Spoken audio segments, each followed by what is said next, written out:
93.5 red FM पे एक कहानी ऐसी भी, प्रवीण के साथ।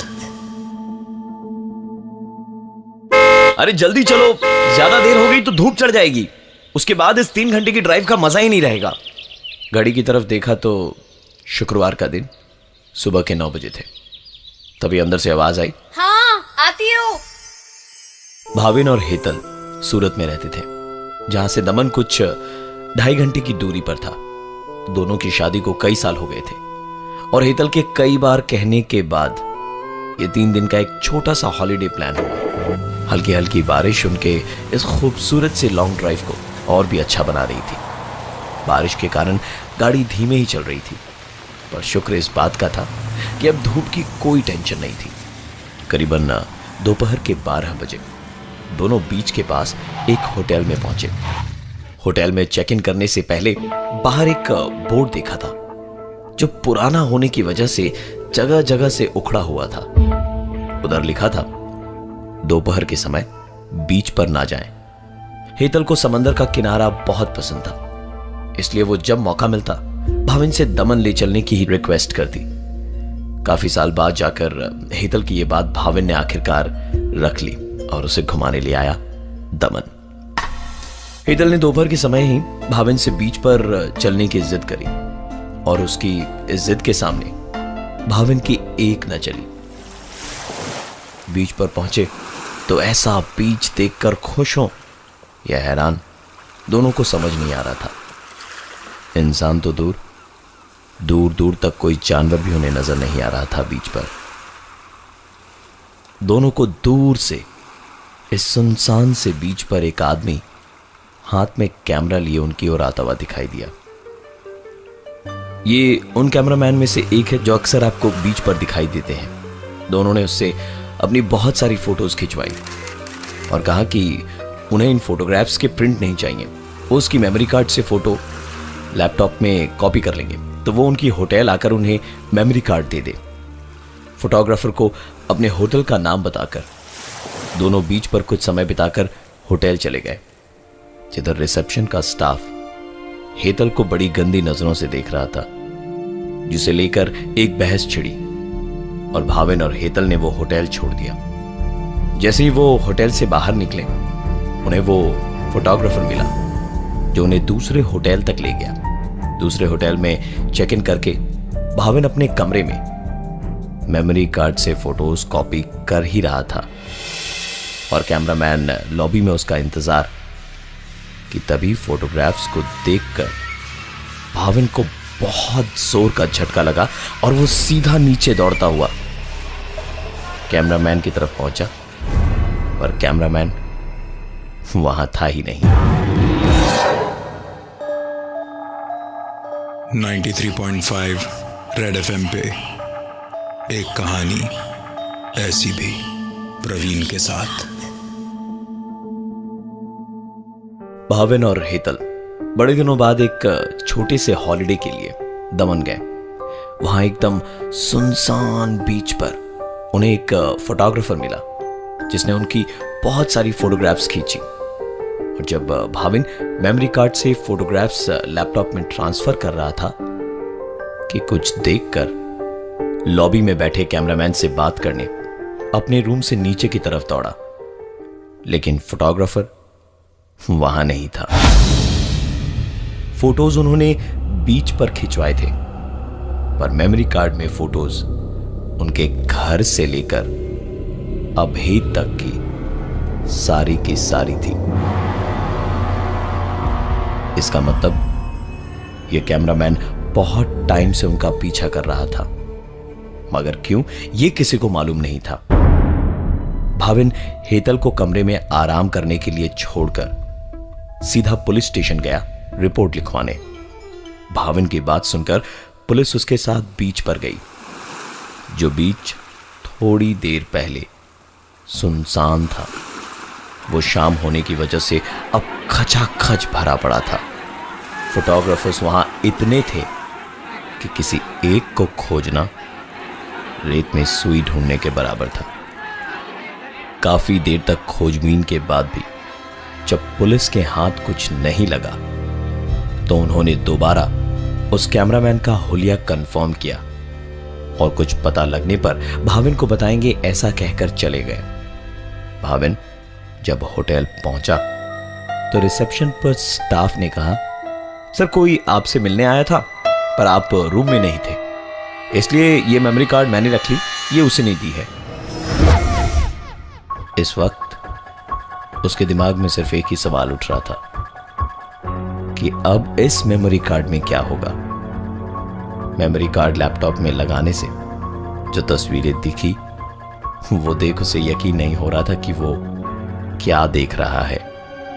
ये सारी तस्वीरें थी भाविन की होटल से निकलकर पुलिस स्टेशन तक जाने की, वहां से बीच तक जाने की, फिर वहां से होटल आने की और रिसेप्शन पर होटल के स्टाफ से मेमोरी कार्ड लेने की। और आखिरी तस्वीर थी वो जहां वो अपने लैपटॉप पर इन सारी तस्वीरों को देख रहा था। ये कहानी जारी रहेगी। 93.5 रेड एफएम बजाते रहो।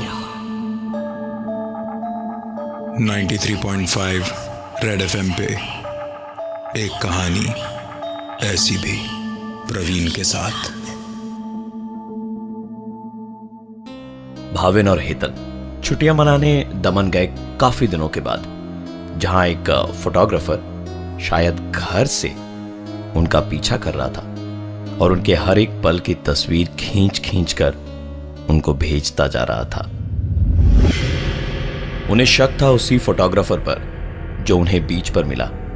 यह फोटोग्राफर भाविन और हेतल को दोपहर के टाइम बीच पर मिला था, इसलिए इसे ढूंढने के लिए वो दोबारा उसी वक्त उसी जगह पहुंचे। ये बीच ठीक कल की तरह बिल्कुल सुनसान था। थोड़ी देर इंतजार करने के बाद भाविन को वही फोटोग्राफर दूर से उनकी तरफ दौड़ता हुआ आता नजर आया। उसने पास आकर बोला, अरे सर, आप बिना बोले होटल छोड़कर कहां चले गए थे? ये लीजिए आपकी सारी फोटोग्राफ्स इस मेमोरी कार्ड में है। आप कौन से होटल में बता दीजिए, मैं वहां आकर शाम को ले जाऊंगा। भाविन ने उसकी एक बात नहीं सुनी और सीधे पुलिस को फोन लगा दिया। वो भाग न पाए इसलिए भाविन उसे छोड़ ही नहीं रहा था और उसे जकड़ के रखा था। मानी मन भाविन को इतना सुकून था कि कम से कम अब वो परेशान नहीं होगा और उसे पता चलेगा कि आखिर ये कर क्यों रहा था ऐसे। थोड़ी देर में पुलिस वहां आई और उसे गिरफ्तार करके ले गई। जाते जाते भाविन से कहा कि आप आराम से होटल जाइए, हम पूछताछ करके आपको बताते हैं। भाविन जैसे ही होटल पहुंचा, रिसेप्शन पर एक मेमोरी कार्ड उसका इंतजार कर रहा था। कैमरामैन को तो पुलिस ने पकड़ लिया, फिर ये मेमोरी कार्ड कौन दे गया होगा? कई सारे सवाल उमड़ रहे थे इस वक्त भाविन के दिमाग में। उसने तुरंत वो मेमोरी कार्ड लिया और दौड़ते हुए अपने कमरे में जाकर लैपटॉप में मेमोरी कार्ड लगाया तो एसी की ठंड में भी भाविन को घुटन होने लगी। मेमोरी कार्ड में 2 फोल्डर थे, एक टुडे और एक एक्स्ट्रा के नाम से। टुडे में वो तस्वीरें थी जहां भाविन होटल से निकलकर बीच तक गया, फोटोग्राफर को पकड़ा, पुलिस उसे पकड़कर ले गई और वो फोटोग्राफर लॉकअप में था। इसका मतलब साफ था कि फोटोग्राफ्स इस फोटोग्राफर ने तो नहीं खींची थी। इस मेमोरी कार्ड के जब एक्स्ट्रा फोल्डर को भाविन ने खोला तो उसमें जो तस्वीरें थीं उनमें भाविन और हेतल झगड़ रहे थे। एक तस्वीर में हेतल का बदन नीला पड़ गया था और वो जमीन पर पड़ी थी, और एक आखिरी तस्वीर में भाविन अकेले गाड़ी ड्राइव करके कहीं जा रहा था। 93.5 रेड एफएम पे एक कहानी ऐसी भी, प्रवीण के साथ। भाविन और हेतल छुट्टियां मनाने दमन गए थे, जहां उन्हें कोई फोटोग्राफर फॉलो कर रहा था। और उनकी हर एक पल की तस्वीर उन्हें भेज रहा था। ताज्जुब की बात यह है कि उसने कुछ फोटोग्राफ्स ऐसी भी भेजी जो शायद इनकी लाइफ में आगे होने वाली थी। कैमरामैन के दिए मेमोरी कार्ड के एक्स्ट्रा नाम के एक फोल्डर में कुछ तस्वीरें थी जहां हेतल का बदन नीला पड़ गया था और वो जमीन पर पड़ी थी, और एक आखिरी तस्वीर में भाविन अकेले ही घर जा रहा था। भाविन इन तस्वीरों के बारे में सोच ही रहा था कि हेतल ने उसके सामने वो तस्वीरें उसके हाथ में रखी जिनमें वो अपनी गर्लफ्रेंड के साथ में था। भाविन का सच उसके सामने था और अब उसने बोलना शुरू किया। अच्छा हुआ तुम्हें पता चल गया, क्योंकि यहां मैं वैसे भी इसलिए ही तुम्हें लाया था कि तुम्हें यह सब बता सकूं। मैं अब और तुम्हारे साथ नहीं रह सकता और मुझे तुमसे डिवोर्स चाहिए। भाविन के मुंह से सच्चाई सुन हेतल टूट पड़ी और रोते रोते भाविन की आंखों के सामने ही बाथरूम में चली गई। भाविन दरवाजा खटखटाते खटखटाते परेशान हो गया, पर हेतल ने दरवाजा नहीं खोला और अंदर से बस रोने रोने और रोने की आवाजें आ रही थी। तंग आकर भाविन चिल्लाया, मरो यहीं पे, जा रहा हूं मैं, देखता हूं कैसे आओगी शहर अकेले। कमरे का दरवाजा जोर से बंद करते हुए भाविन अपना सामान लेकर अकेले ही निकल पड़ा। आधे रास्ते जाने के बाद उसे ध्यान आया कि एक तस्वीर तो ऐसी भी थी जहां वो इसी तरह अकेले गाड़ी चलाते हुए लौट रहा था। तस्वीरों के बारे में सोचते सोचते वो कब घर के पास पहुंचा उसे पता ही नहीं चला। घर के सामने बहुत भीड़ लगी थी और भीड़ में न सिर्फ पड़ोसी थे बल्कि पुलिस भी थी। भाविन भागता दौड़ता घर के अंदर घुसा तो पता चला कि उसकी बीवी ने सुसाइड कर लिया है। लाश घर के बाथरूम में मिली। बीवी की सुसाइड की खबर भाविन के लिए एक बहुत बड़ा झटका था, लेकिन एक सवाल जो उसे मन ही मन खाए जा रहा था वो ये कि उसकी बीवी उससे पहले यहां कैसे पहुंची। भाविन शॉक की वजह से चुप था और कुछ बोल नहीं पा रहा था।